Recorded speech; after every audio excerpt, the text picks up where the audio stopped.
దినం ఆరాధనకి కూడి వచ్చిన మీ అందరూ కూడా క్రీస్తు ప్రేమలో వందనాలు తెలియజేసుకుంటున్నాను.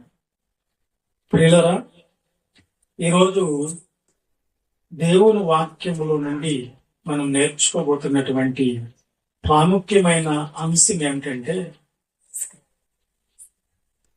ఒక మనిషి పాపము చేయటం గల కారణం ఏమిటి? పాపం అనేది ఎక్కడి నుండి పుట్టుకొని వచ్చింది, ఎలా వచ్చింది, పాపం అనేది అంటే ఏమిటి అనే విషయాలు మనం ఈ దినాన చక్కగా మనం తెలుసుకుందాం. యాకోబు రాసిన పత్రిక 1వ అధ్యాయము 12వ వచనాన్ని ఒకసారి మనం గమనించుదాం. శోధన సహించువాడు ధన్యుడు, శోధన సహించిన వాడు ధన్యుడు, అతడు శోధకులకు నిలిచిన వాడై తను ప్రేమించు వారికి వాగ్దానము చేసిన ప్రభు తన్ను ప్రేమించిన వారికి వాగ్దానం చేసిన జీవ కిరీటమును అతడు పొందును. దేవుడు కీడు విషయమై శోధింపబడనేరుడు, ఆయన ఎవరిని శోధించుడు. ఎవడైనను శోధింపబడిన ఎడల నేను దేవుని చేత శోధింపబడుతున్నానని అనకూడదు. నేను బాగా గమనించింది. మన శోధనలకు, మన సమస్యలకు, మన కష్టాలకు, మన కన్నీళ్లకు కారణం ఏంటి అంటే, ఏంది పాస్టర్ గారు, మా జీవితంలో ప్రభు సన్నిధికి వస్తున్నా గాని నా జీవితంలో కష్టాలు పోవటం లేదు, నాకు శ్రమలే వస్తున్నాయి, నేను వెళ్ళా శోధన, నాకు శోధన అండి, శోధన, నా జీవితం అంతా శోధన, నా జీవితంలో సమస్యలు, నా జీవితంలో బాధలు, ఇవన్నీ దేవుడే నాకు పెడుతున్నాడండి అని నీవు అనకూడదు. ఏం చెప్పాడండి దేవుడు? ఎవడైనా శోధించబడుతూ ఉంటే వాడు ఏమనకూడదంట, దేవుని ద్వారా నేను శోధింపబడుతున్నానని అనకూడదు. ఇప్పుడు శోధనలో కష్టాలు, బాధలు, సమస్యలు, ఇబ్బందులు, ఇరుకులు ఇవన్నీ ఎందుకు వస్తున్నాయి? మరి ఎందుకు వస్తున్నాయి నాన్న? ఎలా వస్తున్నాయి? ఎవరి ద్వారా వస్తున్నాయి? ఈ సమస్యలన్నీ, కష్టాలన్నీ కారణాలు ఏంటి? ఒకసారి అదే కంటిన్యూషన్ తీసుకోమమ్మా. 14 వచ్చిన ప్రతి వాడును స్వకీయమైన దురాశ చేత ఎడవబడి మరలో కోల్పబడి శోధింపబడును. దురాశ గర్భము ధరించి పాపమును కనగా పాపము పరిపక్వమై మరణమును కనును. చాలు. నీ సమస్యలకి కారణాలు, నీ ఇబ్బందులకి కారణాలు, నీ కన్నీళ్ళకి కారణాలు, నీ కష్టాలకి కారణాలు ఏంటి అని అంటే ఏమని చెప్పబడదడా? ప్రతివాడు తన స్వకీయమైన దురాశ చేత ఎడవబడి మరల కోల్పబడి శోధింపబడును. దురాశ గర్భం ధరించి పాపమును కనగా పాపము పరిపక్వమై మరణమును కనును. ఒక మనిషి పతనమైపోతున్న దానికి కారణము, ఒక మనిషి ఆత్మలో చచ్చిపోయేదానికి కారణము, ఒక మనిషి దేవునికి దూరం అయిపోయేదానికి, నశించిపోయేదానికి కారణం ఏంటంటే ఇదిగో దురాశ. ఏంటంటమ్మా మన సమస్యలకి, శోధనలకు కారణము దురాశ. ఆశ, దురాశ. ఆశలు అందరికి ఉంటాయండి. ఆశలు ఏముంటాయంటే, ఒకవేళ ఆశలు ఎలా ఉంటాయంటే, ఒక ఆడపిల్ల పుట్టింది అనుకోండి ఒక వ్యక్తికి, నెక్స్ట్ అయినా మగపిల్లవాడు పుడితే బాగుంటదని ఆశ. అలాగే ఒక ఎకరా భూమి ఉందనుకోండి, ఈసారి ఇంకొక ఎకరా వస్తే బాగుండనని ఆశ. ఈ దినాన్ని ఎమ్మెల్యేగా ఉండే వ్యక్తికి ఈసారి ఎంపీ అయితే బాగుంటది, ఎంపీగా ఉన్న వ్యక్తికి ఈసారి చీఫ్ మినిస్టర్ ముఖ్యమంత్రి అయితే బాగుంటుంది అనిపిస్తుంది. ముఖ్యమంత్రిగా ఉన్న వ్యక్తికి ప్రధానమంత్రి అయితే బాగుంటది అని ఆశల మీద ఆశలు మనిషికి ఎక్కువగా అయిపోయి అవి ఏమైపోతున్నాయంటే దురాశగా మారిపోతూ ఉన్నాయి. దురాశలు ఏందంట, దురాశ గర్భం ధరించి పాపమును కంటది. పాపం వల్ల వచ్చేది ఏంటి చెప్పండి? మరణం. పాపము ఎక్కడ జరుగుతుంది, ఎక్కడ పాపం ఎంటర్ అయింది చెప్తున్నాడు. నీకు దురాశ ఉండటం వల్ల పాపం నీలోనికి ప్రవేశించింది అంటున్నాడు. ఒక పాపము ఒక మనిషిలోని ప్రవేశించి అతన్ని శోధించటం వల్ల ఆ శోధనలో పడి ఆ కొని తెచ్చుకున్నవే ఈ సమస్యలు, ఈ బాధలు, ఈ కన్నీళ్లు, ఈ ఇబ్బందులు అన్నీ కూడా ఇదేనండి. దురాశ. ఏంటి దురాశ అంటే? ఒకసారి యాకోబు పత్రిక 4వ అధ్యాయం 1 నుంచి చదువుతాం. మీలో యుద్ధములను ఇదిగో చూడండి, మీలో యుద్ధాలంటే గొడవలు, కొట్లాట్లు, పోరాటాలు దేని నుండి కలుగుచున్నవి? ఎందువల్ల కలుగుతున్నాయో నీకు తెలుసా?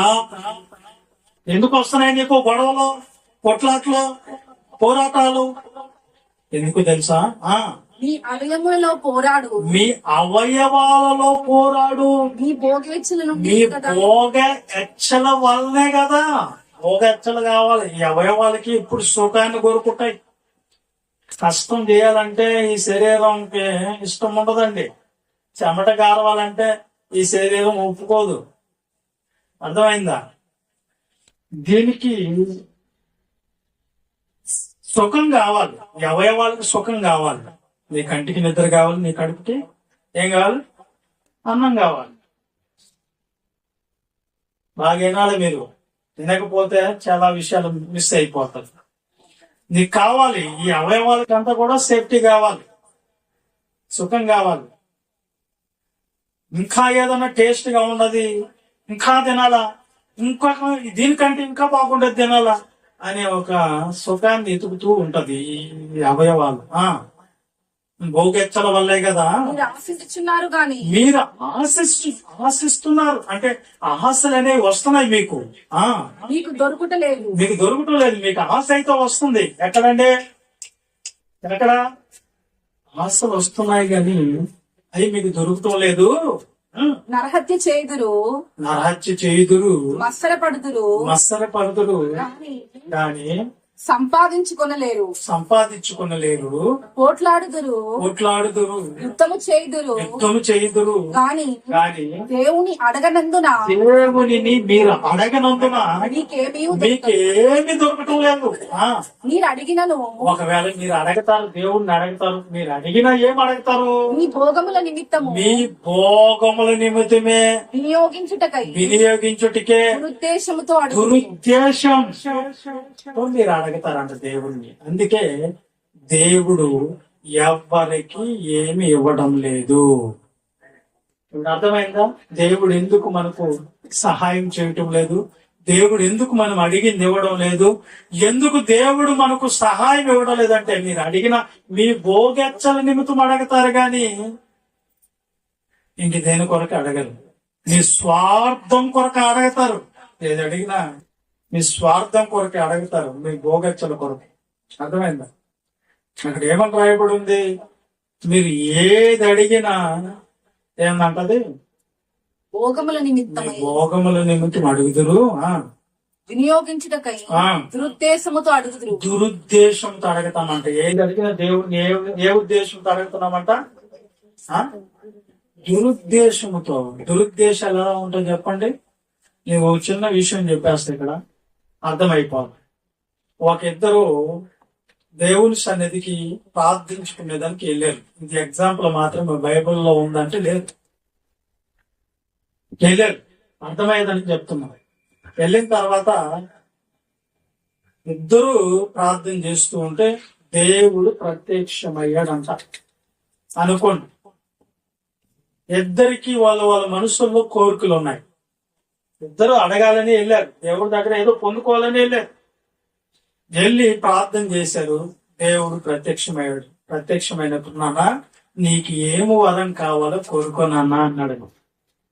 ఇప్పుడు వీడికి ఆస్తులు ఉన్నాయి. అయ్యా నాకు ఒక అపార్ట్మెంట్ కావాలి, ఒక 2 కార్లు కావాలి, ఒక బస్తా డబ్బు కావాలి అని వీడు మనసులోకి వచ్చేస్తుంది అడగాలని దేవుణ్ణి. కానీ మళ్ళా దురుద్దేశం ఏంది తెలుసా? నేను ఒక్క బస్తా కోరుకుంటే, నేను ఒక్క అపార్ట్మెంట్ కోరుకుంటే, నేను ఒక 2 కార్లు కోరుకుంటే, నా పక్కన ఉండేవాడు నేను కోరుకుంటాడు. అర్థమైందా మీకు? ఇప్పుడు ఎన్ని కోరుకుంటాడో నాకు తెలియదు కదా. అందుకని ముందు దేవుడా నన్ను వదిలి నేను తర్వాత కోరుకుంటా, కానీ నా పక్క నుండి ఓడికి ముందు ఓడి కోరిక తీర్చి తర్వాత నా దగ్గరికి రా అన్నాడు. ఎందుకని అంటే వీడికంటే ఎక్కువ ఓడిదానం గొప్పడైపోతాడని ఈడు భయం. అందుకని సరే ఈ దేవుడు అంట అక్కడికి వెళ్ళాడంట, అవతల పక్కకి వెళ్ళిన తర్వాత ఆయన నాయన నీకేం కావాలి కోరిక అంటే, అతను కూడా మహా జ్ఞాని. దేవుడా ఆ మొదటోడికి ఏమి ఇచ్చావు దేవుడా, వాడు ఏం కోరుకున్నాడు అని అడిగాడంట. అడిగితే వాడు ఏమన్నాడంటే, నేనా మొదట నువ్వు కోరుకుంటా నాన్న, అప్పుడు వాడు కోరుకుంటాడంట అన్నాడు. అప్పుడు వాడికి అర్థమైపోయింది, అంటే నాకంటే ఎక్కువ వీడు అవ్వాలనుకుంటున్నాడు అనే ఉద్దేశాలు వచ్చేస్తున్నాయి. అప్పుడు ఈయనేమన్నాడంటే, దేవుడా అది నాకు అట్లా కాదు, మొదట నువ్వు ఎవరికి ప్రత్యక్షమయ్యావు వాడు కాండించే నువ్వు రావాలి, కానీ మొదట నాకు కాదు, మొదట వాడికే ఇవ్వాలన్నాడు. అప్పుడు మళ్ళా దేవుడు అక్కడికి వెళ్ళాడు అన్నమాట. వెళ్ళి నాయనా నువ్వంటే కోరుక నాయన ముందు, తర్వాత వాడు కోరుకుంటా అంటే, ఎందుకంటే మొదట కనిపించింది నీకే కదా అని దేవుడు అన్నాడు. అప్పుడు ఈయనకి ఒక ఆలోచన వచ్చింది, సరే దేవుడు కోరుకుంటాను, కానీ నా పక్కనున్న వాడికి ఏదైతే ఇస్తావో దానికి డబుల్ నాకు ఇవ్వు, అదే నాకు కావాలి, అదే నా కోరిక. వింటున్నారా బయటలో అని ఇతను అన్నాడు. ఎవరు? మొదటోడు. అప్పుడు 2వ వాడి దగ్గరికి దేవుడు వెళ్ళాడంట. వెళ్ళే నానా అతను కోరుకున్నాడు, నువ్వు కోరుకో అన్నంట. ఏం కోరుకున్నాడయ్యా నాకు చెప్పు అంటే, దేవుడు నువ్వేది కోరుకున్నా అది డబల్ గా వాడికి ఇవ్వాలంట, 2 అంతలుగా ఇవ్వాలి. అవునా? ఇప్పుడు నేను ఒకవేళ ఒక 10 కోట్లు కోరుకుంటే వాడికి ఎంత ఇవ్వాలి? 20 కోట్లు డబ్బు ఇవ్వాలి కదా. అయితే ఇట్లా కాదని చెప్పేసి దేవుడా ఒక పని చేయి, ఏది కోరుకున్నా వాడికి డబ్బులు ఇస్తావా అనంట. తప్పకుండా ఇవ్వాలి కదా నాయన అన్నాడండి దేవుడు. అప్పుడు సరే ఒక పని చేయి దేవుడా, నాకు ఒక్క కన్ను తీసి అన్నాడంట. ఇప్పుడు ఓరికి ఎన్ని తీసేయాలి? అంతే కదా, తదస్థ. దేవుడు తదస్థ నాయన ఓకే అన్నాడు దేవుడు. ఇలాగా దురుద్దేశంతో కోరుకొని దుఃఖానికి సేట్ అయిపోండి. మనం ఏది అడిగినా దురుద్దేశంతో అడగద్దు దేవుణ్ణి. ఇదిగా వాళ్ళు ఇల్లు కట్టేసుకున్నారు, వాళ్ళు పెద్ద బిల్డింగ్ లేపేశారు, నాకెందుకు ఇవ్వటం లేదు దేవుడా అని దురుద్దేశం పెట్టబడ్డాయి. వాళ్ళు పిజ్జి కొనుక్కున్నారు, నాకెందుకు పిజ్జి ఇవ్వటం లేదు దేవుడా, వాళ్ళని చూపెట్టకూడదు, నువ్వు ఇతరులను చూపెట్టకూడదు. నీకు అవసరమా? దేవుడు తప్ప కొట్టిస్తాడు. ఈ అవసరాలు తీర్చేదానికి ఆయన ఉండేది. వింటున్నారా? ఎడా ఏం చెప్పాను? ఎక్కడ ఉంది పార్వతి కానీ ఆమె పేరు వెళ్ళిపోద్దిచ్చు. నేను చెప్పింది ఏది అంత వదిలేసి ఇప్పుడు పోయింది, మధ్యలో పోయింది. ఇప్పుడేం చెప్పాను? దురుద్దేశంతో ఏది అడగకూడదు. ఏందది? అడగండి. ఏమైనా పక్కన వాళ్ళు పోల్చుకొని మళ్ళీ ఏది కూడా దేవుని దగ్గర పెట్టకూడదు. ప్రార్థనలో దేవుడా వాళ్ళు కారు కొన్నాడు, దేవుడు నాకు కారు ఎందుకు అనకూడదు. ఒకవేళ నీకు అవసరమా? దేవుడు ఇస్తాడు. నాయన వాళ్ళ కోసం వీళ్ళ కోసం కాదు నాయన, నాకు అవసరం. బట్టలైనా, అర్థమైందా, ఆహారం అయినా, ఇల్లు అయినా, నీకు వాహనాలైనా, ఏది కావాలన్నా దేవుడు ఇస్తాడు. నీ పరిస్థితిని బట్టి ఇస్తాడు. నీకు అవసరమైతే తప్పకుండా నువ్వు అడగకముందే ఇస్తాడు ఆయన. కానీ దురుద్దేశంతో దేవుడిని నువ్వు ఎవరిలో పోల్చుకొని, నువ్వు ఇప్పుడు ఎగిరిగిరి పడుతున్నా, నాకు కూడా ఒక టైం వస్తుందిలే, ఆ టైంలో నేను చెప్తాను నీ సంగతి అని కిటికీలు వేయకూడదు. నువ్వు వేరే వాళ్ళని పోల్చి నువ్వేది కూడా దేవుని సన్నిధిలో మనవ చేయకూడదు. ఉద్దేశం అది. వాళ్ళకైనా దేవుడా, వాళ్ళకైనా బంగారు, వాళ్ళకైనా డబ్బు, వాళ్ళకైనా వజ్రాలు, ముత్యాలు అని నువ్వు ఎప్పుడు కూడా ఏం చేయకూడదంట. అర్థమవుతుందనా? ఎప్పుడు కూడా వేరే వాళ్ళని పోల్చుకునే ప్రార్థనలు గాని దేవుడిని అడిగేది గాని ఉండగకండి. దురుద్దేశంతో నాకు డబ్బు రాని అప్పుడు ఆడిస్తా వాళ్ళు నాట, నాకే కారు రాని, నాకే ఒక మంచి బైక్ రాని అప్పుడు చూపిస్తా వాళ్ళ దగ్గర మీసం తిప్పుతా, అప్పుడు చూపిస్తా వాళ్ళ దగ్గర నా తడాక అనకూడదు. నువ్వు అదంతా ఏంది తెలుసా? దురుద్దేశంతో నువ్వు అడుగుతున్నట్టు, నీ భోగాల నిమిత్తం అడుగుతున్నట్లు. నువ్వు అడిగేదేదో దేవుని దగ్గర దురుద్దేశం లేకుండా ఉండాలి. ఇప్పుడు మళ్ళా అక్కడికి వెళ్ళిపోండి, 14 వచ్చినానికి వెళ్ళిపోండి. ప్రతివాడు తన స్వకీయమైన దురాశలో, బైబిల్లో కూడా ఉంది, దురాశలకు అనుకూలమైన బోధకులు కావాలి ఈ రోజుల్లో. వాళ్ళ ఆశలు ఎత్తలేవు, వాళ్ళ ఆశలకు తగిన పాస్టర్లు ఈ దినాన ప్రజలు సమకూర్చుకుంటున్నారంట. ఈ దినాన వాళ్ళకి దురాశలకు అనుకూలమైన బోధలు కావాలి ఈ రోజుల్లో. మంచిగా చెప్పేవాళ్ళు వద్దు. వాళ్ళ మనసులో ఏదైతే దురాశ ఉందో అదే కావాలా. ఒక అమ్మ వచ్చి అంటది, అన్నయ్య మా ఇంటి వాళ్ళనే, మా ఇంటి పక్కన వాళ్ళన్నయ్య మమ్మల్ని బలి ఇబ్బంది పెట్టేస్తా ఉన్నారు, ప్రతి దినం గొడవలుగా వేసుకోలేక చచ్చిపోతున్నామని. ఆమెకేదో 2 ఉన్నాయని ఎగిరిగిరి పడుతుంది, నిలబడటం లేదని అంటారు కొంతమంది. ఏదైనా దురాశల చేత ఎడవబడి అడులు కొలుపబడిన వాడై శోధింపబడును. అది ఎప్పుడు కూడా పక్కనోళ్ళని మనము పోల్చుకొని ఎప్పుడు ఆ దురాశకి అనుకూలమైందిగా చేయకూడదు. అలా ఉండకూడదు. మనం దురాశ అంటే దుఃఖానికి చేటు అవుతుంది. మాకు చదువుకున్న రోజుల్లో దురాశ దుఃఖానికి చేయడానికి ఒక పాఠం ఉండే. ఆ పాఠం మీకు తెలిసే చిన్న విషయాలు అర్థమైంది. ఆ పాఠం ఏందో తెలుసా? దురాశ అంటే దుఃఖానికి ఎలా సీట్ అవుతుందో చెప్తాను. ఒక వేటగాడు వేటకెళ్ళి ఒక దుప్పిని వేటాడాడు, భుజాన్ని తగిలించుకున్నాడు. బయలుదేరి వస్తూ ఉన్నాడు. ఒక పంది, ఒక నక్క ఎంతో కాలం నుంచి దానికి చాలా దురాశగా ఉందంట. ఆశలు ఎక్కువ దానికి. అనేక రకాల మాంసం తినాలా నేను అని ఆశ ఉండేదంట. ఏటగాడు దుప్పుని ఏటాడి భుజాన్ని ఎత్తుకొని వీటిని పట్టుకొని వెళ్తూ ఉంటే ఒక పంది కనిపించింది. ఆ పందిని గురి చూసి కొట్టడంలో ఆ పందికి అది బాగా తగలక ఆ ఇల్లు పోయి సరిగ్గా గుచ్చుకోక ఆ పంది గిజగల ఆడుతూ ఇతన్ని దగ్గరకు వచ్చి ఇతని మీద పడి ఇతన్ని కూడా చీల్చేస్తుంది. ఏటగాడు కూడా చచ్చిపోయాడు. ఈ ఆటగాడు గిజగజగా తణుకులాడుతున్నప్పుడు పంది తణుకులాడుతున్న వాళ్ళ మధ్యలో ఒక సర్పం కూడా చచ్చిపోయింది. ఇప్పుడు ఎన్ని మాంసాలు ఉన్నాయి అక్కడ? దుప్పు మాంసం ఉంది, నర మాంసం ఉంది, పాము మాంసం ఉంది, పంది మాంసం ఉంది. 4 మాంసాలను చూసిందంట ఆ దారిలో వచ్చే నక్క. చూసి అబ్బా రోజు ఏమైనా నా జీవితానికి పంట పండింది అనుకునే వెళ్ళిందంట. నరుడు దగ్గర పోయాం, టమ్మట వాసన వస్తుంది, ఈ మాంసం బాగుంది. తర్వాత పంది మాంసాన్ని చూసిన తర్వాత దుప్పి మాంసం, తర్వాత సర్పాన్ని కూడా చూసిందంట, పాము మాంసాన్ని.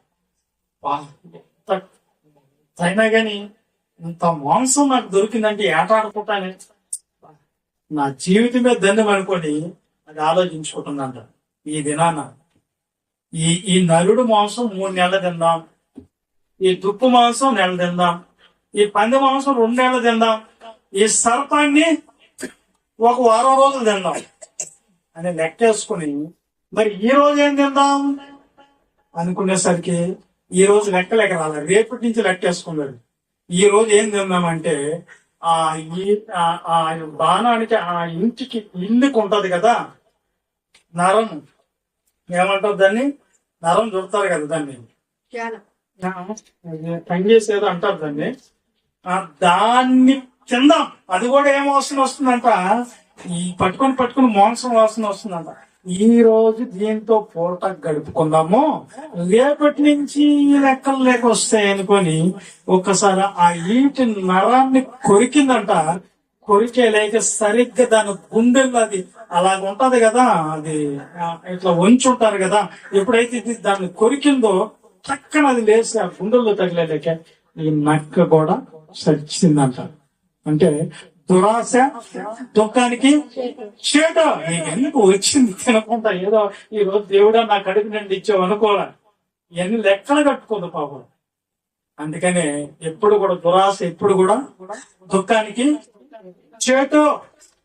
కాబట్టి దురాశ చేత మనము ఎడవబడి ఏమవుతుందంట, దురాశ గర్భము ధరిస్తుందంట. ఆశ దురాశ గర్భము ధరిస్తుంది. మనకు అందని ఓట్లు ఎందుకు మనం అబ్జెక్షన్ చేసుకోకూడదు కదా.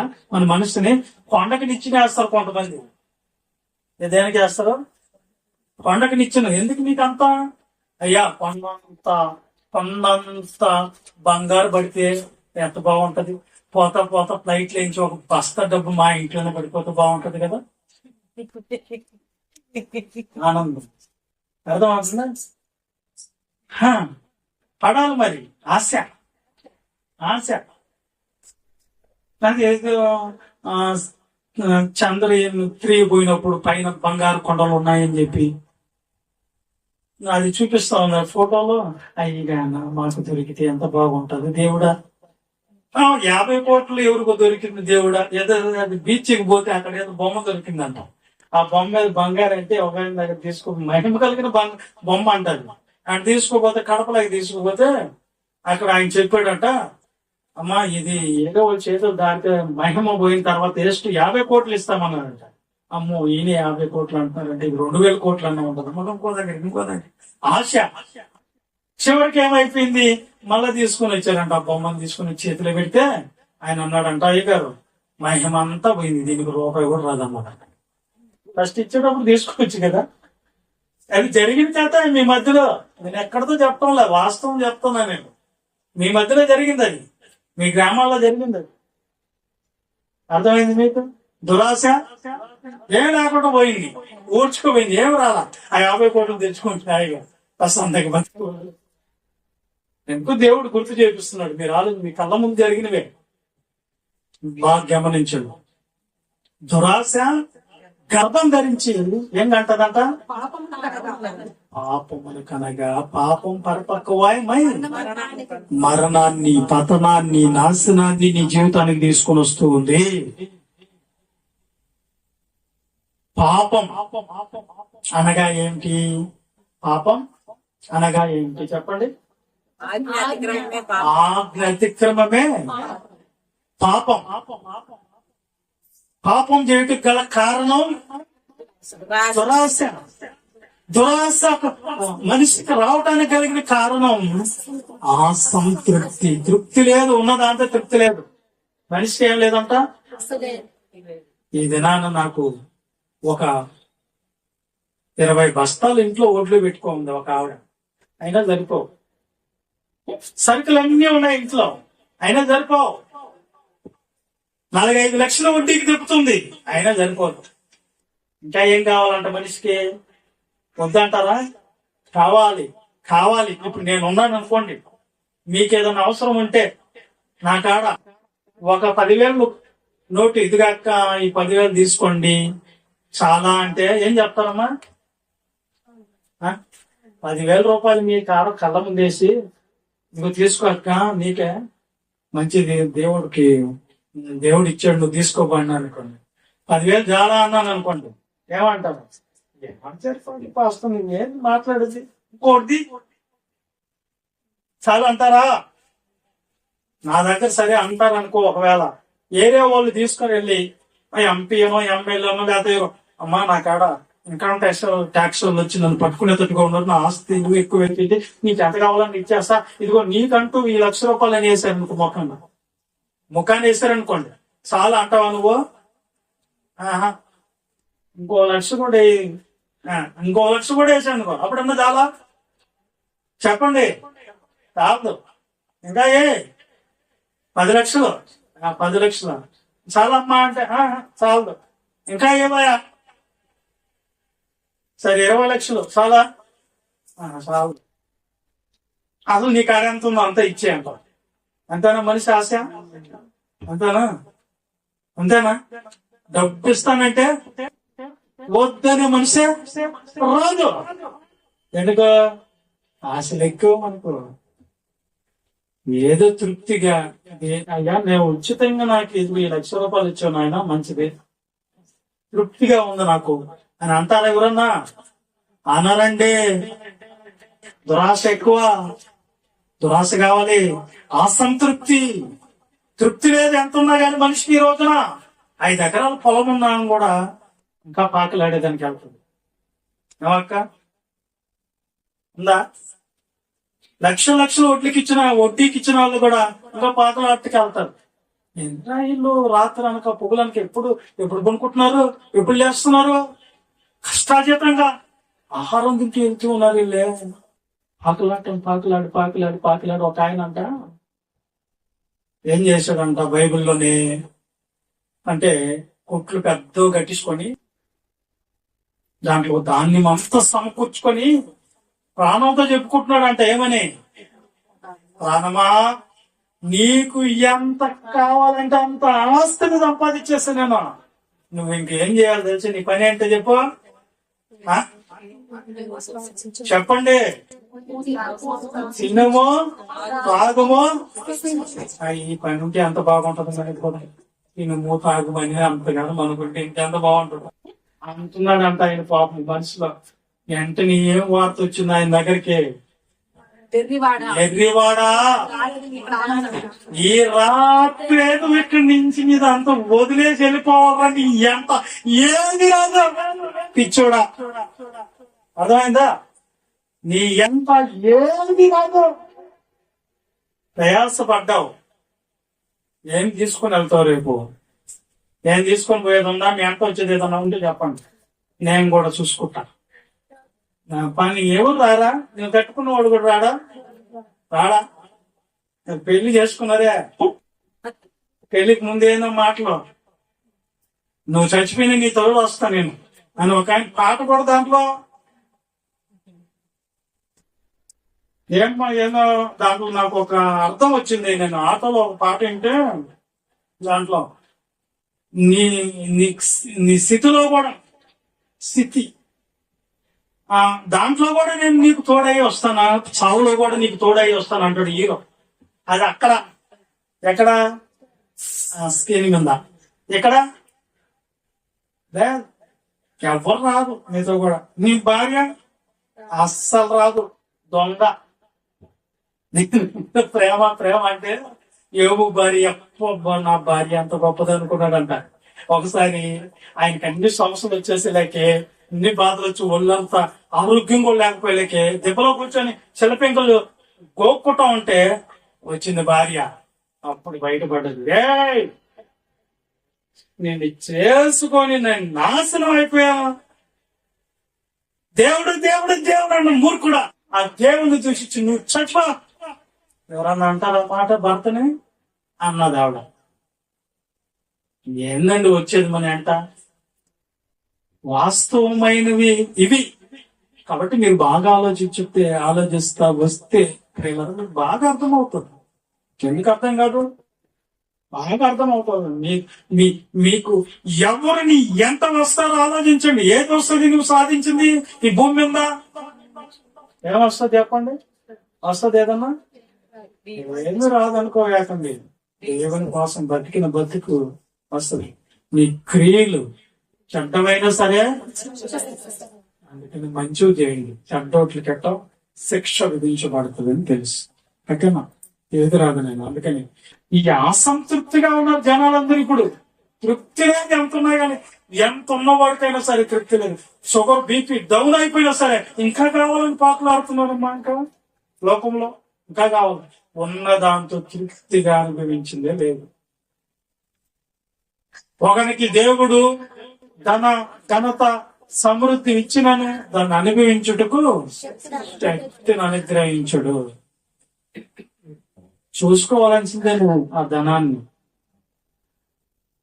అంత భయంకరమైన ధనం సంపాదించాలి చాలా మంది ఉన్నారు. కానీ ఆ ధనమంతా తీసుకుని వెళ్ళి దేవుని దగ్గర, అమ్మా అయ్యా నాకు ఈ ధనమంతా భూమి మీద నేను సంపాదించాను, ఇదంతా నీకు ఇస్తాను, నాకు పరలోకం గేటు తీస్తావా అని అంటే తీస్తాడా దేవుడు? ఎవడో తీయడో. ఏ ధనం ఎవరికి కావాలరా? లోక సంబంధమైన భూ సంబంధే, ప్రకృతి సంబంధమైన జ్ఞానం, దయ్యాల జ్ఞానం.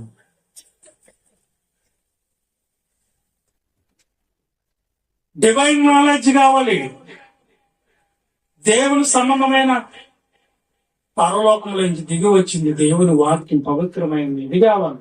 ఓకే, ఇప్పుడు ఇదంతా చెప్పుకోవడం పోతే టైం అయిపోతుంది. కానీ ఇక నేనేం చెప్పబోతున్నానంటే, ఈ దురాశ రావటానికి కారణం ఏంటంటే అసంతృప్తి, తృప్తి లేదు. మనిషికి ఏం లేదంట? చెప్పండి. తృప్తి లేదు. అసంతృప్తి వచ్చేదానికి కారణం ఏంటి? మళ్ళా అసంతృప్తి ఎందుకు వస్తుంది? లోక ఆశలు. ఏంటంట? లోకాశలు ఏంటి?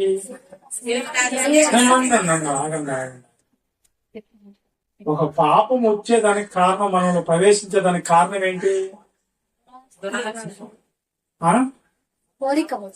ఆజ్ఞ అతిక్రమం. ఆజ్ఞ ఎప్పుడు అతిక్రమిస్తాడు? ఎందుకు అతిక్రమిస్తాడు? దురాశ రావడం వల్ల. దురాశ ఎందుకు వస్తుంది? అసంతృప్తి రావడం లేదు. ఎందుకు అసంతృప్తి మనిషికి? ఏదో ఆశలు ఉన్నాయి, ఆయన తీరలా, ఆయన పాపం కోరికలు తీరలా, ఆశలు తీరలా. ఆశలు తీరలేదు, అందుకే దురాశ పెరాశ వచ్చింది మనుషులకి. ఏం చూసి ఆశలు వచ్చినాయి?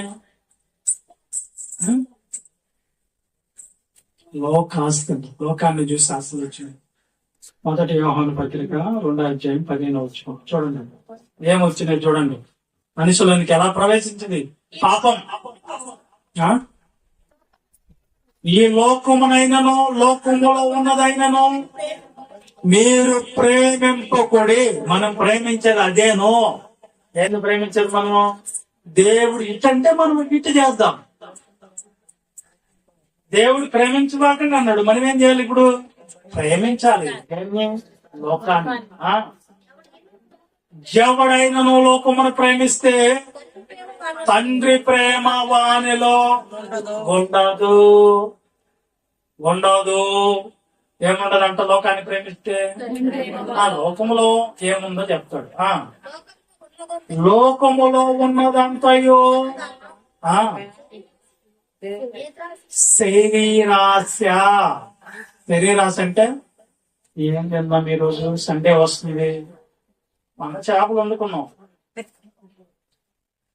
ఈ రోజు ఎండ్రగాయలు వండుకున్నాం, పీతలు. రేపు రొయ్యలు వండుకున్నాం. ఆ తర్వాత ఏం వండుకున్నాం? ఆశలు ఎక్కువ అండి. ఇవన్నీ తిని అయిపోయిందండి, ఇంకేదన్నా టేస్ట్ ఉంటే చెప్పండి అనే వాళ్ళు కూడా లేకపోవాలి ఈ రోజుల్లో. ఇంకేం నాలుగు రకరకాల టేస్ట్లు కావాలట. ఆ దేవుడు పాపము అంతా బాగుంటది. ఉప్మా చేసుకుని టేస్ట్ గా రావాలంటే ఫెవికాల్ వేసుకుని బాగా వేసుకోవాలని చెప్పాడంటే ఎవడో. బాగా ఫెవికాల్ వేసుకుని ఉప్మా నోరు అతిక్కుపోయి రావడం. అది ఏదో ఒక టేస్ట్ కావాలి వీడికి. ఏమేమి టేస్ట్ ఉన్నాయి కావాలన్నమాట. అన్ని తినే అయిపోయింది పాపం మనకి. ఇంక జపాన్ గానీ అయితే చివరికి చిన్నపిల్లల్లో కూడా వండుకో తినేస్తుంది నరమాంసాన్ని. ఎందుకంటే మన టేస్ట్ అండి నరమాంసం అని. ఇది కూడా మాంసమే కదా. ఉందండి లోకం రాబోయే దినాల్లో కొంతమంది మనుషులు కనబడటం అంటారు అని ఒంటరిగా తిరగబాలండి నేను పట్టుకుని మెదడు తినేస్తున్నారంట. ఓకే, అదే నేను వాట్సాప్ వచ్చి నేను చూసాను. Very good. ఇప్పుడు నేనేమంటున్నానంటే శరీరం ఏదో ఒకటి కావాలి ఈ శరీరానికి. ఎండలోకి పోయామంటే ఏమనిపిస్తుంది? చల్లగా తాగు, నువ్వు తాగవా? డబ్బులు లేవు కదా, తాగు. తాగేదాన్ని నీళ్ళే మంచి థమ్స్అప్ తాగాలి. కొంతమంది శరీరం దీనికి గాను శరీరానికి గాను ఒక్క ముద్ద అన్నం తగ్గితే ఒప్పుకోరు. శరీరం అది ఒప్పుకుంటారా? నలుగురుంటే నలుగురికి మంచిగా నువ్వు అన్ని వండి పెట్టి నాకు తగ్గిస్తావా? నేను ఒప్పుకోనంటే నా శరీరం ఒప్పుకోదని కాస అలాగా. ఓకే, మొత్తానికి శరీరాశ ఏందా? నేత్రాశ చూసిందల్లా కావాలి. అది ఎవరిదైనా సరే. దేవుడు ఏమన్నాడు? నీ పొరుగు వాడిది ఏది ఆశించుకంటే మనకి పొరుగు వాడిదే కావాలి. పొరిగింటి వంట ఎంత బాగుంటది. ఈ సందర్భంలో ఒక చిన్న విషయం కూడా చెప్పేస్తా. అది మీకు ఎలా ఉంటుందో తెలియదు కానీ నేను చెప్తా వరకే, నవ్వుకోండి. ఒకసారి వాళ్ళ ఇంట్లో ఏ కూర వండినా కానీ అయ్యకి నచ్చదంట. పొద్దాక పక్కింటికి పోయి కూర తీసుకురామా అంటాడంట. ఇంక ఈ తాగుబోతోడితే ఆగలేక పక్కింటికి పోయి కూర తెచ్చిస్తే తింటున్నాడంట. ఇంట్లో చేసే కూరలో ఏమవుతున్నాయంట? బయట పారేస్తుందంట రోజు. ఇంకా వీరికి రోజు ఏంటి అసలు ఆడకపోయి కూర తెమ్మంటాడు, ఆయన కూడా రోజు పెడుతుందని చెప్పి నన్ను తగలదు. అర్థమైంది నాన్న అని ఒక రోజంట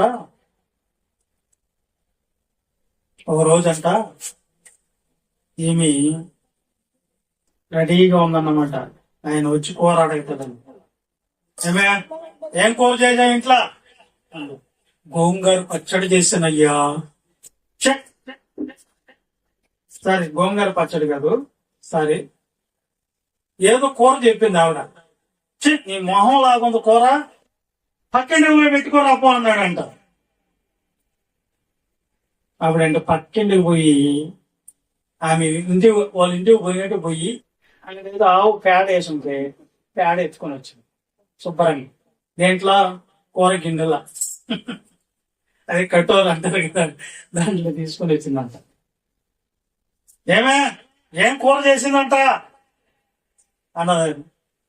అయ్యా గోంగూర పచ్చడి అంట అయ్యా.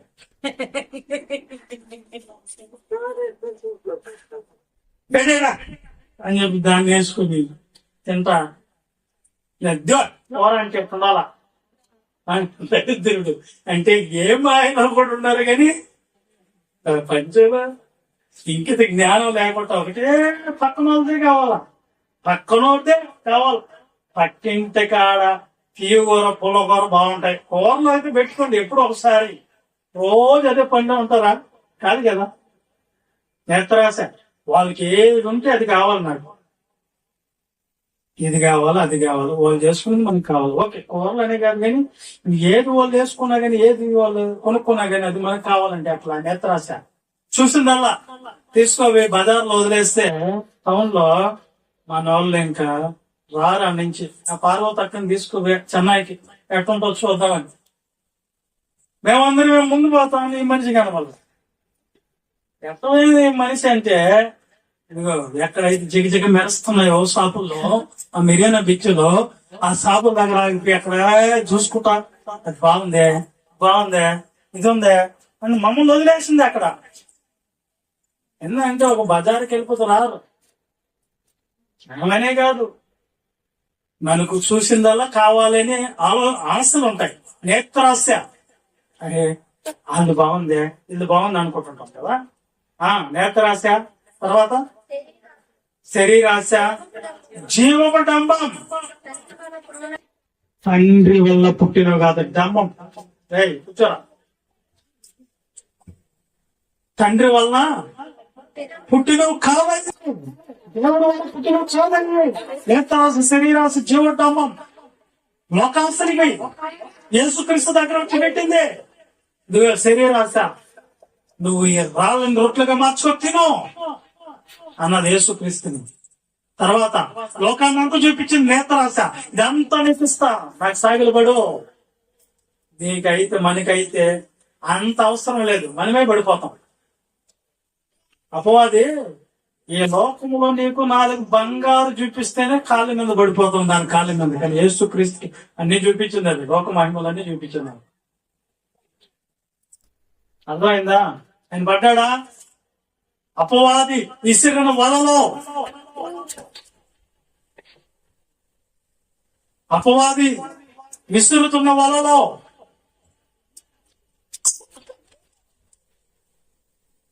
వాళ్ళని కంట్రోల్ చేయి. ఓకే, అర్థమైందా?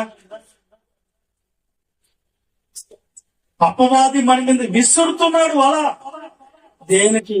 పాపముల పడేందుకో. పాపము చెయ్యవాడు అపవాది సంబంధి. ఎక్కడది? ఇజ్రాయిల్. పాపము చెయ్యవాడు అపవాది సంబంధి. ఎక్కడది?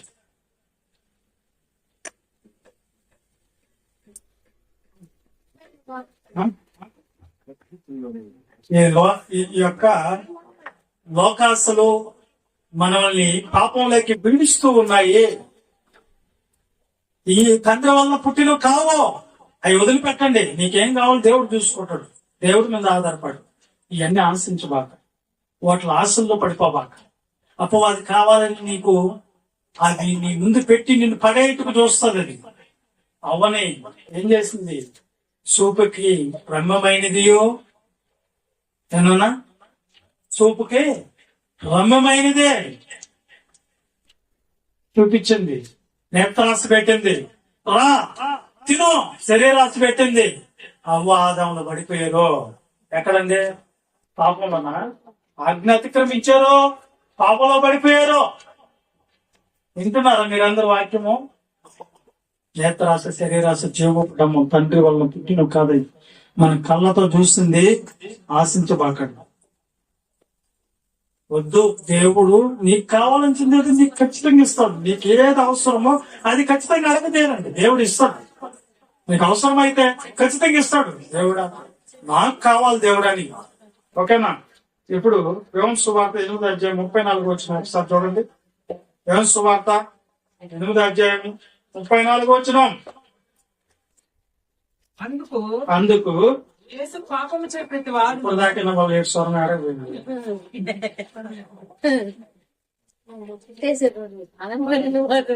సగం జీవితమే ఉంది. కానీ అందుకే యేసు పాపము చేయ ప్రతి వాడును పాపము చెయ్యి ప్రతివాడు దాసుడని. పాపమునకు దాసుడు అంటే, దాసుడు అంటే ఏంది? బానిస. దాసుడు అంటే తాగుడు అనుకో, తాగుడుకు బానిసీడు. బానిస అంతే, వీడంతే. తల్లినైనా కొట్టి తీసుకోబోతాడు, భార్యనైనా కొట్టి తీసుకోబోతాడు, బిడ్డ దగ్గర కూడా తీసుకొని తాగేసి వస్తుంది.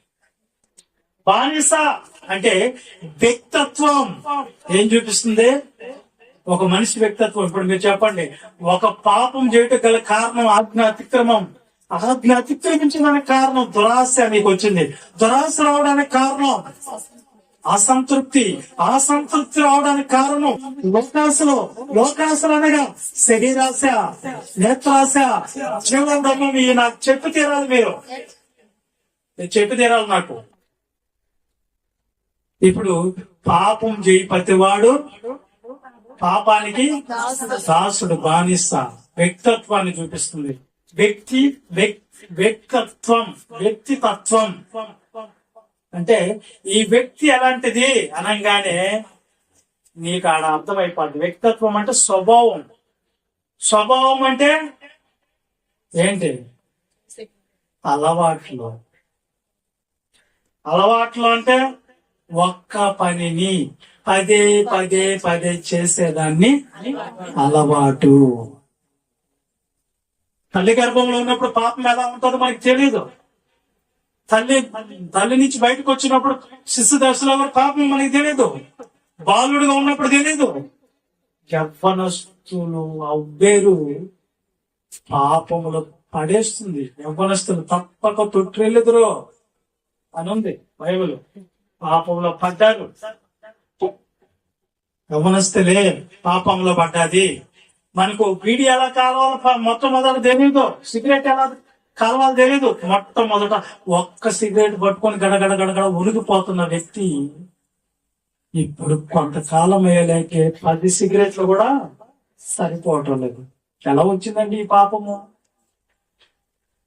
ఒక మూతలో పోసారు నాకు బ్యాంది తాగిన ఇజ్రాయిల్ ఆయన సుఖంగా వాళ్ళ ఆయన తాగిదా ఏం తాగా నేను తక్కువ చేసి నాకు మంచి కోడి పందాలకి వెళ్ళిపోయి మంచి మంచి కోళ్ళు తెచ్చేదల్లా మంచిగా మంచి చికెన్ చేసేది నాటుకోడే వాళ్ళ ఉండేటప్పుడు వాళ్ళ అయితే తాగేస్తున్నాం మనం తాగలేం కదని చెప్పి మూత కాడ పెట్టుకుని కక్కు వస్తుంది అని. అట్లాంటిది 3 అంశాలు అయిపోయినాయి. 3 అంశాలు పోయి క్వార్టర్ అయిపోయింది. క్వార్టర్ అయిపోయి రోజుకే 3 క్వార్టర్లు 4 క్వార్టర్లు దినంతా తగడే మొత్తం వచ్చిందండి ఈ పాపము. అర్థమైందా? ఒక మనిషిని చూసి ఆమె దూరంగా వెళ్ళిపోయే ఒక స్త్రీ గాని పురుషుడు గాని రకరకాలుగా పాపంలో పడిపోయి ఇది అయిపోతున్నాడు అంటే మీరు ఆలోచించండి. ఏమొచ్చేసింది వీళ్ళకి? పాపానికి దోషం. ఒక్క తప్పు చేస్తే, ఒక్క అబద్ధం చెప్తే ఎన్ని అబద్ధాలు చెప్పాలని చూస్తే దాని వెనక్కి చెప్పండి. మీరు కరెక్ట్గా చెప్పండి. అందుకని ఒక్కటే చెప్పకపోతే ఒక్క అబద్ధం ఈ అబద్ధాలు అని చెప్పిస్తుంది మన చేత, అయినా నిలబడదు. ఒక్క తప్పు ఇప్పుడు చెప్పండి. ఒక్క తప్పు ఎన్ని తప్పులు చేపిస్తుంది? సులువుగా చెప్పండి. ఈయన తప్పు చేస్తుంటే భార్య చూసిందని భార్యని చంపేసాడు. బిడ్డ చూసింది బిడ్డని చంపేసాడు. బిడ్డ ఎవరితో చెప్పిందని వాడిని చంపేదానికి ప్రయత్నం చేసింది. ఆ పాపం ఎవరైతే కనిపెడతా ఉన్నారో వాళ్ళంతా చంపుకుంటా పోవాలని చూసింది. వాళ్ళ జనాన్ని ఈయన చంపేస్తుంది ఆ పాపం. ఎప్పుడు కూడా ఒక పాపం కానివ్వండి, ఒక తప్పు కానివ్వండి, ఒక ఏదైనా సరే అది నువ్వు రహస్యమంది చేసి ఉండొచ్చు, రహస్యమంది చెప్పుకో ఉండొచ్చు ఎవరి గురించి అయినా. కానీ ఒక రోజు మిద్దెల మీదకి తీసుకొని వచ్చి వినిపిస్తాడు అంటే దేవుడు దాన్ని బయటికి తీసుకొని వస్తాడు బయటికి. అందుకని మన వాళ్ళు అంటారు నిజము నిదానంగా వస్తుంది, తొందరపడద్దు. అది అబద్ధమైన నిజమైన వస్తుంది, తొందరపడద్దు. అది ఎందుకు తెలిసిపోతుంది మనకు ఎంతవరకు కరెక్ట్. అర్థమైందా మీకు? ఇప్పుడు అర్థమైందా? అర్థం కాదా? మనకు ఒక పాపం చేస్తే దానికి దాసులు బానిస అయిపోతున్నాను, బానిస అయిపోతున్నాను. ఏది నీకు అలవాటు అయిపోతుందో వ్యక్తిత్వం అనగానే స్వభావం. ఈ అమ్మాయి స్వభావం ఇంతేనా మాట ఏంది? మండి చేస్తుంది మండి ఎనదో మాట అన్నం తినకుండా అలాగే కొనుక్కుంటది అంతే. మండి అంటే అది స్వభావం మాట, మూర్ఖత్వం. అర్థమైందా? ఎందుకని చెప్పేవాడా? చెప్పండి ఎందుకని అట్లా?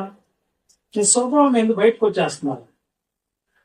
అబద్ధాల మీద అబద్ధాలు చెప్పి నీ జీవితం పెట్టుకుంటే ఏదో ఒక రోజు అబద్ధం అనేది బయటకు వస్తుంది. నువ్వు ఎవరో గురించి ఎవరో దగ్గర మాట్లాడుంటావు, రహస్యంగా చెవులో చెప్పుకుంటారు మీ ఇద్దరు. అర్థమవుతుందా? కనగల చెవులో చెప్పుకో ఉంటారు. అది ఒక రోజు ఎక్కడో బయటకు వచ్చేసి ఉంటుంది. ఎలాగా అంటే దాన్ని ఎవరు కూడా ఆపలేరు. రహస్యమైన వేయి బయటకు వస్తుంది.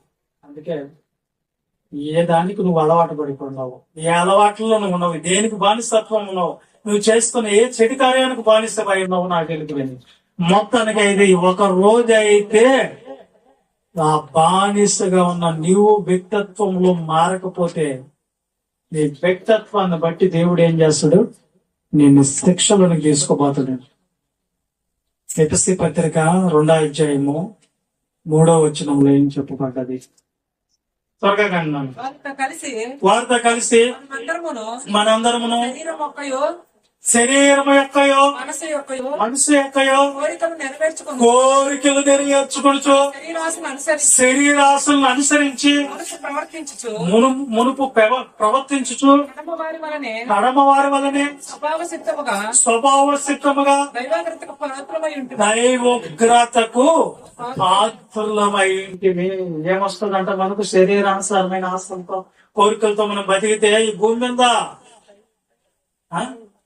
ఉగ్రతకి నేను కూడా శరీర ఆశలు మీకు బోధించాను అనుకోండి, శరీర కోరికల గురించి మీకు బోధించాను అనుకోండి, మీరు కోరుకుంటాను, మీ కోరిక కరెక్ట్ గా చెప్పాను అనుకోండి, మీ మనసులో ఉన్నది ఒకడంటే అసలు భలే చెప్పాడు మా మనసులో ఉన్నావు కూడా అంటారు మీరు. అవునా కాదా? అవి శరీరానుసారమైనవి, అవి కాదు నీకు కావాల్సింది. ఆత్మకు సంబంధించి నువ్వు కావాలా? ఓకేనా? అర్థమైంది నాన్న? ఆత్మకు సంబంధించి నువ్వు కావాలి. దురాశలకు అనుకూలమైన బోధ మనకొద్దు. నీ కడుపు నొప్పి తీసేస్తా, నీ రోగాన్ని బాగు చేస్తా, నీకు ఆశీర్వాదం తెప్పిస్తా, నీ కోర్టు సమస్య నుంచి విడిపిస్తా అని ఈ బోధకులు అంటారు. దేవుళ్ళు పక్కన పెట్టి వీళ్ళు కనపరుచుకుంటున్నారు. దేవుడిని కాదు, దేవుడు చేస్తాడు. కానీ నీ జీవితంలో నీకేమి చేయాలో దేవుడికి తెలుసు. అద్భుతం చేయాలన్నా దేవుడు చేస్తాడు నీ జీవితంలో, మనిషి కాదు. ఏసన్న గారు ఒక మాట అనేది, నీకు కార్యం చేసేవాడు ఏసై చేస్తాడు కానీ ఏసన్న చేయడరా. ఏసన్న నమ్ముకుంటారు మీరు. ఆయన అది కూడా అర్థమయ్యేదిలే ఈ గొర్రెలకి. మనం నమ్మాల్సిన దేవుని మాట, దేవుణ్ణి వెంబడించాలి, దేవుని వైపు తిరగాల. పాస్టర్ల వైపు తిరిగిపోతున్నారండి. ఇది నాన్న పరిశుద్ధులకు వాళ్ళకి తగినట్టు సహకరించండి సంఘానికి వెళ్తే గాని. చాలా మంది దురాశలకు అనుకూలమైన బోధలు, వాళ్ళ మనసులో ఏ కోరికలు ఉంటే ఆ కోరికలు చెప్పే సేవకులు కావాలా. అయితే నాకెంతో బాగున్నాయి మంచి సేవకుడు దొరికి. ఏం సేవకుడు? శరీరాంశలో రేపు నిన్న శరీరానుసారమైన బోధలేకపోతే దైవోగ్రత నేమేందో ఉంది. వదిలిపెట్టాడు దేవుడు ఆ రోజు. ఓకే, అందుకని వ్యక్తిత్వం ఎలా ఉండాలండి? వ్యక్తిత్వం అంటే ఏంది? స్వభావం యొక్క మొత్తం వ్యక్తిత్వము, అలవాట్ల యొక్క మొత్తము స్వభావము. అలవాట్లు అంటే ఒక్క పనిని పదే పదే చేస్తే దాన్ని అలవాటు, బానిస్తా. నేను ఇదన్నీ మగుచుకోలేకపోతున్నాను, ఈ అబద్ధాలు మాట్లాడితే మానుకోలేకపోతున్నాను, ఈ నటించే జీవితాన్ని మానుకోలేకపోతున్నాను. అర్థమైందా అని మనం అనుకుంటాం. ఇవన్నీ మారాలి. Very good. బానిస నువ్వు మానాలి. అబద్ధాలంటే నువ్వు ఫస్ట్ ప్రారంభించేటప్పుడు ఒక అబద్ధమే కదా అని చెప్పావు. అబ్బాయి ఉందరా, అబద్ధం చెప్పి ఎంత ఐదు తప్పించుకున్నావు తెలుసా? ఒక 2 పిల్లలు మాట్లాడుకుంటున్నారంట అబద్ధాలు చెప్పాలని.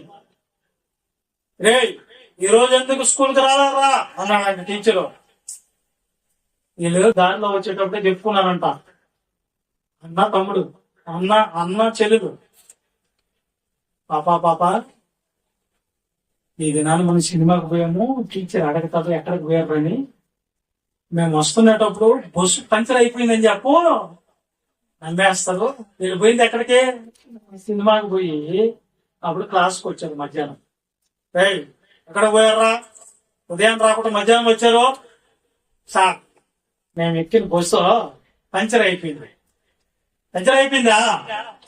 అవునా, సరే నువ్వు పో అమ్మాయి, నీ క్లాస్కు పో అని చెప్పేసి వాడిని అడిగాడంట. రే బస్సు పంచర్ అయిపోయిందని చెప్పావు కదా, ఫ్రంట్ వీలా బ్యాక్ వీలా, ఏ చక్రం, వెనక చక్రమా ముందు చక్రమా అని అడిగాడంట. అది మాట్లాడుకోలేదు వీళ్ళిద్దరు.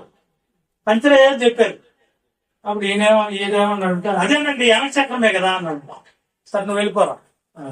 ఆ అమ్మాయిని పిలిచాడు. అమ్మాయి పంచర్ అయిపోయిందని చెప్పావు కదా, బస్సుకి ఏ టైర్ పంచర్ అయిపోయింది అంటే ముందు చక్రం అన్నదంట. ఇప్పుడు చెప్పండి, దొంగలు ఎవరు?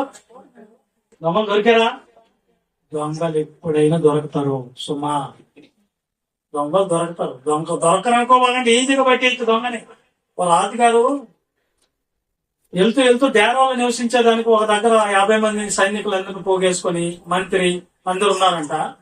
ఆయన దగ్గర ఉండే వజ్రం అయినటువంటి ఒక రత్నం మిస్ అయిపోయింది ఆయన దగ్గర. వజ్రం ఎవరు నూకేస్తారా అంటే ఎవరు చెప్పాలా, ఏంది రాజుగారు మీతో కూడా వచ్చినందుకు మా మీద చేస్తున్నాం దొంగతనమని. అప్పుడు ఆయన ఏం చెప్పాడంటే, ఒక గాడిని కట్టి పెట్టి ఆ గాడిద తోక అందరూ పట్టుకుంటారా మీ 10 మంది. ఎవరు పట్టుకున్నప్పుడు అయితే గాడిద అడుస్తుంది, ఓడే దొంగ అంటున్నారా, ఓడే దొంగ అన్నంట. అప్పుడు ఒక్కొక్కరు వెళ్ళారు, గాడిదని పట్టుకొని వచ్చాడన్నమాట. అప్పుడు రాజుగారు 10 మంది పెట్టుకుంటూ 10 మందిని అరవలేదన్నమాట. అప్పుడు రాజుగారు వచ్చి అందరి చేతిలో చాపండ్రా అంటే చాపారు. ఆయన 10 చేతి దగ్గరకు వచ్చి వాసన చూస్తున్నాడంట. నువ్వు కాదు నువ్వు కాదు అని చూస్తా పోయినప్పుడు ఒక్కడికి మాత్రం చెంటాల్సిన రాలేదంట. ఎందుకంటే ఆ గాడిద తోకేం కొట్టాడంటే స్ప్రే కొట్టి పెట్టాడు. ఎవరైతే పట్టుకుంటారో వాళ్ళు దొంగ కాదు, ఎవరైతే పట్టుకోకుంటున్నాడా దొంగ ఈజీగా పట్టుకోవచ్చు. సరే, ఇప్పుడు నేనేమంటున్నానంటే ఇక్కడ చాలా టైం అయిపోతా ఉంది కాబట్టి, పాపం చేయి ప్రతివాడు పాపానికి నువ్వు అబద్ధాలు చెప్పేదైతే అబద్ధానికే బానిసుడు, నువ్వు నటించడానికి బానిసుడు అయితే నాటకానికే బానిసుడు, నువ్వు పాపం చేసేదానికి బానిసు అయితే, తాగుపోతాడు అయితే, సిగరెట్లు తాగేవాడు అయితే, ఇంక ఏదే దానికి చెప్పాలి. ఇంక చెప్పండి అనేది బానిస్తా పాపం చేయడం. ఇప్పుడు నేనేమంటున్నానంటే, ఈ పాపము ఎక్కడి నుంచి వచ్చింది? రోమపత్రిక 5:12 త్వరగా చెప్పండి, ముగించుకున్నా. రోమపత్రిక ఎక్కడ అవుతుందా? ఇట్లుండగా ఒక మనుషుని ద్వారా రోమపత్రిక 5:12 ఇట్లుండగా ఒక మనుషుని ద్వారా పాపము ద్వారా మరణమును లోకములోకి ఎలాగా ప్రవేశించును, అలాగే మనుషులందరూ పాపం చేసినందున మరణం అందరికీ సంప్రాప్తమాయను. అంటే ఒక్కని ద్వారా లోకంలోకి ఏమొచ్చిందంట? పాపం. ఎవరా ఒక్కడు? ఆదాము. ఎక్కడ? ఆజ్ఞాతిక్రమము ఏదో తోటలో అవ్వ ఆదాము పిలిచింది ఎవరు?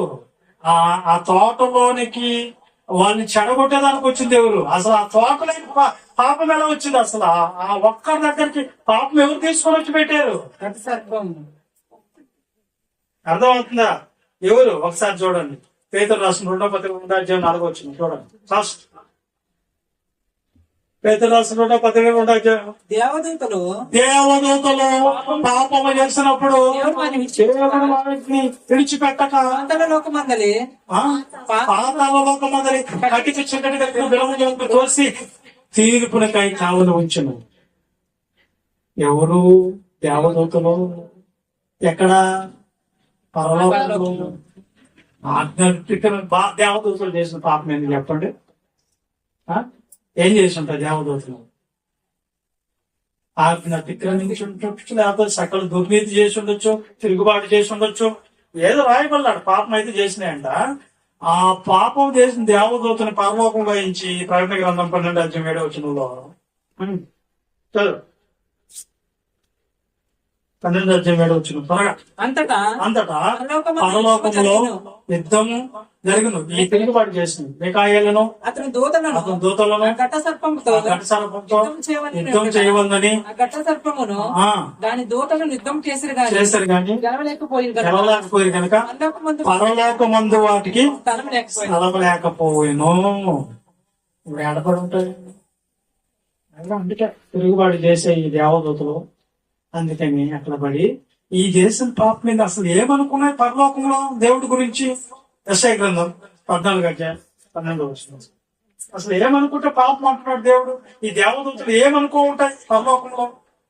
ఏమనుకుంటే ఈ పాపం చేసే దేవుడు తిరుగు తీర్చాడు ఇట్లకి?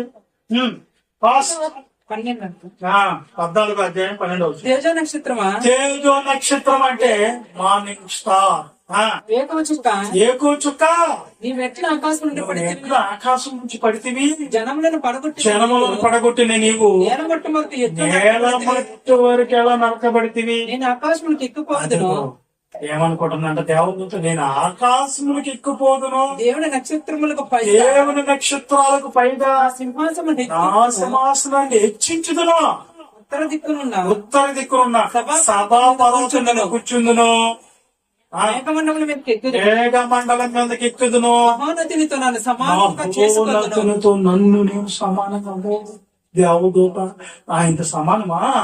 అవి నువ్వు మనసులో అనుకుంటావు కదా, దేవదూత దేవునితో సమానమా? కలుగుగాక అంటే కలిగినవి. దేవుడు ఆది అంతాలు లేనివాడు ఆయన. ఆయనతో సమానమా నువ్వు? ఆయనతో సమానంగా చేసుకుందును అని మనసులో అనుకుంటావు కదా. నువ్వు మనసులో అనుకుంటావు కదా. అందుకే పాతాళానికి నువ్వు ఏముంది, పాతాళ నరకంలో ఒక మూలం రాయబడింది. మూలకు తిరిగిపడ్డావు అంట. అంటే ఇప్పుడు దేవదూతలు చేసిన పాపం ఏంది అక్కడ? దేవుని మనసులో హెచ్చించుకున్నాయా? దేవునికి లోపడ్డాయి, దిగుబాటు చేస్తున్నాయి. ఆజ్ఞాతిక్రమించి దేవుని మాటలు కొంచెం కూడా లెక్క చేయలేదు. తేజో నక్షత్రం ఎక్కువ చుక్క, నువ్వెలాగా పాతాళంకి నరకబడితే జనముల పడగొట్టిన నీవు ఎంత దూరం వెళ్ళిపోయినావో తెలుసా? నేను ఆకాశానికి ఎక్కిపోదును, మేఘమండలం మీదకి ఎక్కిపోదును, సభా పర్వతం మీద కూర్చుందును, మహోన్నతంతో సమానంగా నేను చేసుకుందని నువ్వు మనసులో మనసులో మనసులో మనసులో అనుకున్నప్పుడే పాపము. పాపం ఎక్కడా కాదు. ఇప్పుడు నువ్వు పోయి ఎక్కడికో పోయి చేయబోయే పాపం ఇప్పుడు ఎక్కడుంది పాపము? నీ మనసులో నువ్వు దేవుని గురించి, సేవకుల గురించి నువ్వు ఎలాగా దురుద్దేశముతో అనుకున్న ఎడలా దేవుడు దాన్ని చూశారు సుమా. దేవదూతుండే దగ్గరికి వెళ్ళిపో అని చెప్తాడంట. ఈ పాపము ఓడి దగ్గర నుంచి ప్రారంభించబడి ఏదో తోటలోకి వచ్చింది. ఏదో తోటలోకి ఎలాగొచ్చింది? ఏ రూపంలో వచ్చింది? సర్పంతో వచ్చిందంట. వచ్చి ఏమంటుందంట, అది చిన్న సర్పం కాదమ్మో. ఆడు మీరు విన్నారు 12:7 ప్రకటన గ్రంథంలో, ఆ ఘట సర్పంతో యుద్ధము చేసిరే. కానీ ఘట సర్పము దాని అనుసరి గెలవలేకపోయారంట. ఆ ఘట సర్పం ఎక్కడికి వచ్చింది? వచ్చింది. ఇది నిజమా అన్నదంట. ఎవరిని? అది చిన్న సర్పం అయితే ఏనకపోయింది. ఇది ఎంత పెద్ద ఆకారం. ఒకసారి యోబు గ్రంథంలో చెప్తాడు, ముగించుకుందాం. యోబు గ్రంథం 41:34 41:34. అది గొప్ప వాటనన్నిటినీ తిరస్కరించును, గర్వించిన జంతువులన్నిటికి అది రాజు. అమ్మోదన కరించిన దానికి అవ్వ భయపడిపోయి అంటే పెద్ద ఆకారంతో పిలిచింది అది నిన్ను. అర్థమైందా? ఇప్పుడు చెప్పండి నాన్న, ఇప్పుడు చెప్పండి, ఒక మనిషి పాపం చేయటం గల కారణం ఏంటి చెప్పండి ఇప్పుడు? ఆజ్ఞాతిక్రమము. పాపం చేయటం గల కారణము దురాశ రావడానికి కారణము అసంతృప్తికి రావడానికి కారణము లోకాశలు ఏమనగా శరీరాశ, జీవోడంబము, నేత్రాశ. ఓకే, తర్వాత ఒక పాపము మనలో ఏలుబడి చేసే దానికి వస్తే దేనికైతే మనం ప్రాధాన్యత ఇస్తావో, వ్యక్తితత్వం. ఒక పాపం చేసే వాడు పాపానికి ఏమైపోతాడు? దాసుడు. అంటే వ్యక్తిత్వం చూపిస్తుంది. వ్యక్తిత్వం అంటే స్వభావం యొక్క మొత్తం కలిసి వ్యక్తితత్వం అంటారు. అంటే ఈ మనిషి ఎలాంటి వాడు, అతని స్వభావం ఎలా. అలాగే అలవాట్ల మొత్తం కలిపి స్వభావం. అలవాట్లు అనగా ఒక పనిని పదే చేసేదాన్ని అలవాట్లు. నువ్వు ఎట్టాగైతే నువ్వు పాపాన్ని నేర్చుకున్నావో అదే విధంగా తగ్గించుకుంటూ రావాలి. ఫస్ట్ ఒక బీడీ కాలుస్తున్నావు కదా, ఫస్ట్ ఒక సిగరెట్ కాలుస్తున్నావు కదా, ఒక 3 అంశాలు తాగుతున్నావు కదా, ఫస్ట్ లో అదే విధంగా ఇప్పుడు 4-5 క్వార్టర్లు అయిపోయినాయి. ఫస్ట్ ఎలాగైతే ఎక్కించుకుంటూ పోయావో దిగేటప్పుడు కూడా ఒక్కరోజు మారిపోడు మనిషి, కొంచెం కొంచెం కొంచెం మారుతా రావాలి. దిగితే నీకు